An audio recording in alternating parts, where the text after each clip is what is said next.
بسم الله الرحمن الرحيم. أنا الدكتور علاء عباس، أستاذ الجراحة بجامعة عين شمس ورئيس وحدة جراحة السمنة بالجامعة. It's my pleasure to share in your teaching today about bariatric surgery, which is the surgery for morbid obesity. Our intended learning outcomes include students must know the definitions and the grades of obesity.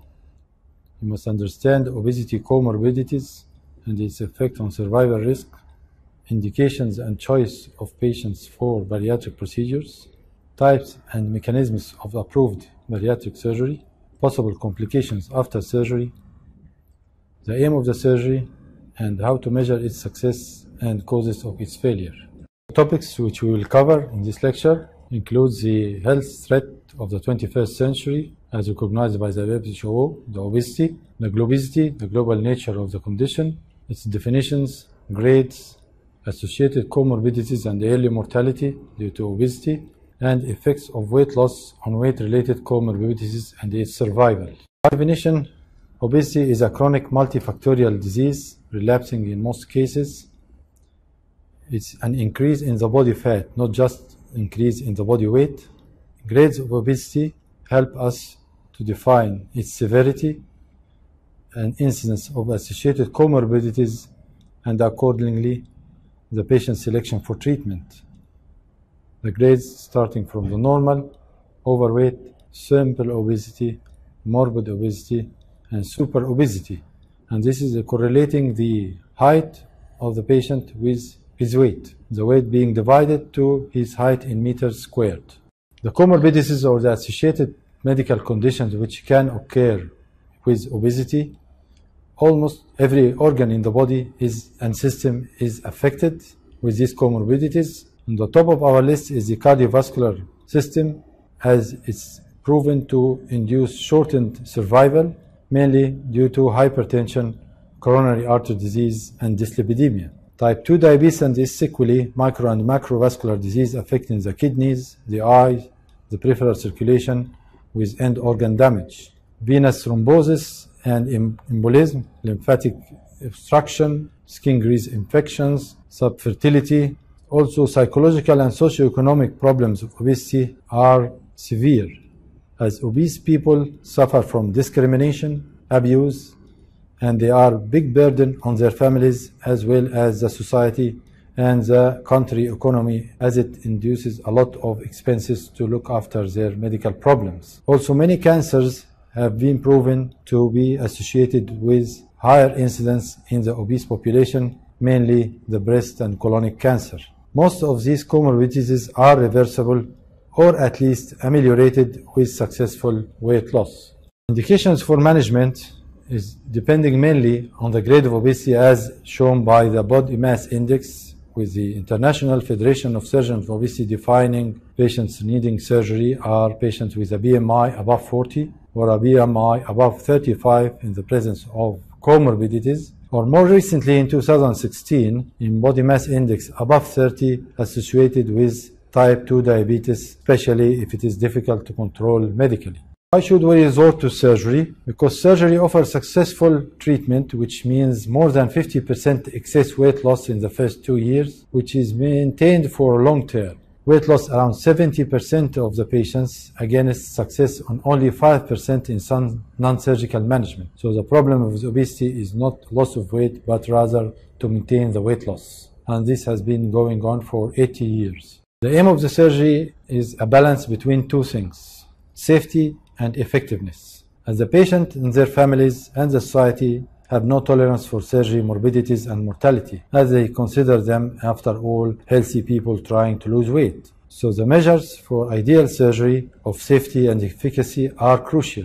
Safety not only for the intraoperative short-term and post-operative first 30 days after surgery complications, also long-term effects of the surgery are important. Some difficult nutritional problems can induce late complications and should be considered and avoided. Effectiveness is measured by the success in reducing weight, the maintenance of the weight loss, as well as improving the patient's quality of life. So a patient who lost a lot of weight and stayed thin, but his quality of life is not improved, may not have benefited from the surgery. The mechanisms of the bariatric procedures are mainly three, either restrictive, malabsorptive, or hormonal. The restriction is mainly mechanical through anatomical changes, making the ability of the patient to eat far more or less size-wise as regards his meals.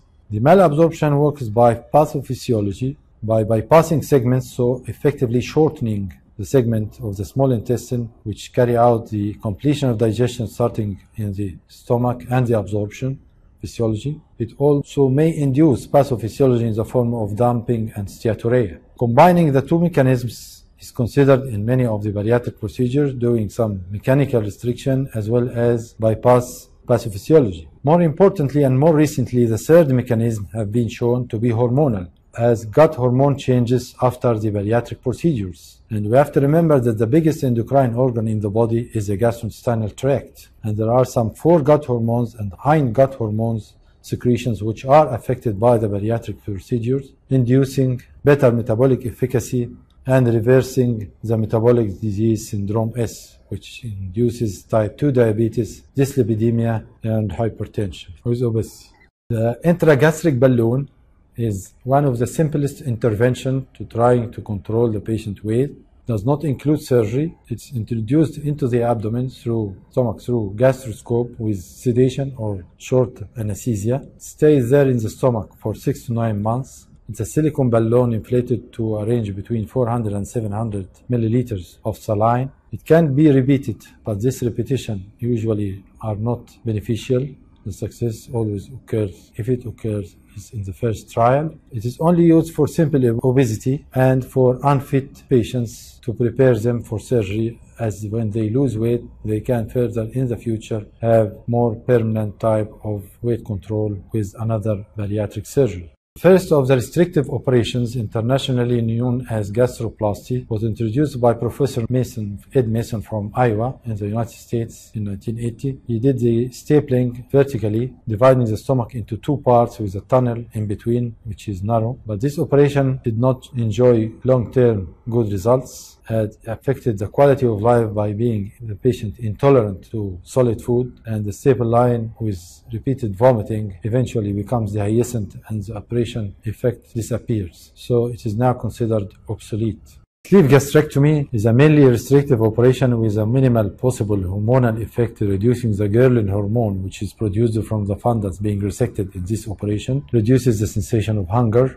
by decreasing the level of the ghrelin hormone after the surgery. It may induce deficiencies as the patient amount of food becomes less and needs supplements and needs close follow-up of the nutritional status by regular investigations. It is the commonest bariatric procedure performed in this day and age. Gastric banding is another restrictive operation where a silicone band is applied around the stomach very high up below the cardioesophageal junction, causing restriction. Over a period of time, it proved its low efficacy. Not much good weight loss maintained with this procedure. It also induces the presence of foreign body, the silicone band, around the stomach, which may induce complication. And that's why this procedure is getting less practiced and going out of favor. The gastric plication is another restrictive, simple operation where multiple sutures plicate the stomach to make it narrower. Avoiding the use of staplers seemed appealing at the beginning, but the follow-up showed that this operation did not maintain the weight loss and it's not successful on the long term. That's why it's not internationally accepted procedure.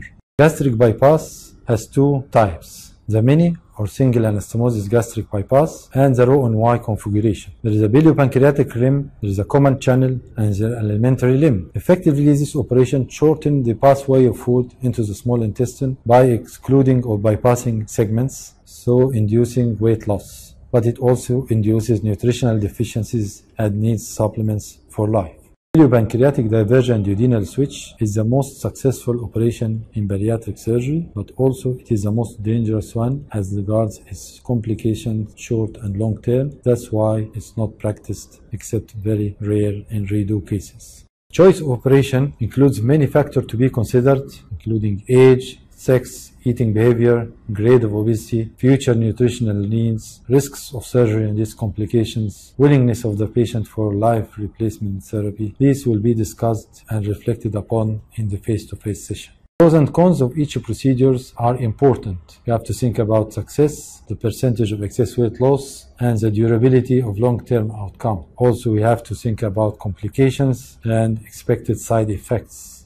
Metabolic surgery are becoming a fact. It is surgery for diabetes. It has proven that different types of bariatric procedure are successful in treating metabolic syndrome and type 2 diabetes, as immediately after surgery, very rapid improvement in the glycemic control was noted before any significant weight loss. So we choose the right operation for the right patient is the most important thing, as no operation fits all. Thank you.